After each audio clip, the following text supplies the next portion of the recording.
Clarisse Charot, bonjour. Bonjour. Vous êtes la directrice internationale au sein de l'UTAC pour le développement.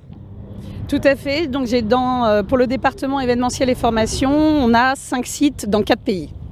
Alors l'UTAC, ça a été créé après-guerre dans les années à peu près 47, ces eaux-là.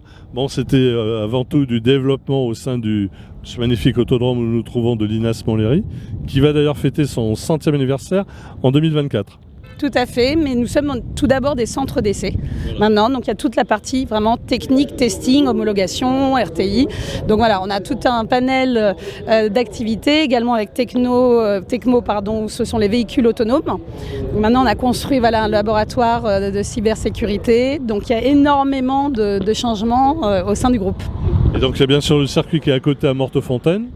En France, nous avons le circuit de Mortefontaine où il y a le centre d'essai, vraiment donc la partie testing avec les ingénieurs et techniciens et la partie événementielle et formation. Et donc l'UTAC a grandi comme un géant parce que maintenant c'est mondial et la prochaine ouverture c'est au Maroc. Et donc nous ouvrons un nouveau centre d'essai au Maroc d'ici quelques semaines. Très très beau site. Donc là on est en train de régler de faire certifier toutes les pistes puisqu'il y a vraiment cette partie encore une fois centre d'essai et la partie événementielle et formation. Le côté administratif avec les homologations, tout ça c'est un peu long, ça prend du temps. Non, c'est tous les bancs d'essai, donc tout ce qui permet le développement des véhicules. Alors vous gérez quand même une équipe de 60 personnes, c'est pas rien. Tout à fait, avec des managers dans chaque site où nous développons différentes activités. À Montlhéry, la particularité, c'est vraiment nous avons le grand public puisque c'est l'autodrome de l'INAS Montlhéry. Aujourd'hui, nous sommes au 11e édition pour les Yourtimer Festival. Oui, ce qui est le 2e événement de la saison 2022. Alors on a au mois de juin, déjà on a quand même Café Racer, il ne faut pas oublier Café Racer au mois de juin, puis septembre où on a énormément d'événements avec Losange Passion International qui revient à Montlhéry après quelques années. Donc on est très heureux de les accueillir. Puis on a Only Shelby Meeting qui est un nouvel événement qui va accueillir les Shelby comme son nom l'indique, puis US Motor Show. Donc un mois de septembre chargé. Très chargé. Ça sera bien, il fera beau, j'en suis sûr. Oui, tout à fait. Comme à chaque fois d'ailleurs. L'année dernière, on a eu beaucoup de chance, il a fait extrêmement beau. À chaque fois qu'on vient ici, on a la météo avec nous. Oui, God Save the Car, on avait un petit peu moins la météo. Quoique, c'est un temps la British. Oui, et quoique finalement, on a même eu du soleil l'après-midi. Et au mois d'octobre, on a Italian Meeting qui revient, que l'on organise de nouveau. On a le Tour d'automne, donc qui va réunir aussi bien des Allemandes que des Françaises.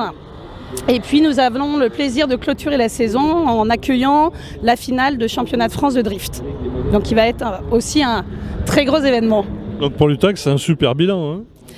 Au niveau grand public, on a une très belle saison où je pense que vous l'avez noté, on a opéré pas mal de changements. Il y a eu des travaux de fait, on a revu aussi l'implémentation et on va continuer à s'améliorer d'événement en événement. Et le monde est au rendez-vous à chaque fois. Et beaucoup de monde. Alors Youngtimers, vous savez que c'est un événement extrêmement attendu. On aurait pu le faire sur 2 jours. Donc on va y réfléchir. Les gens sont un peu frustrés, effectivement, ils pensaient que ça allait s'étaler samedi, dimanche, mais...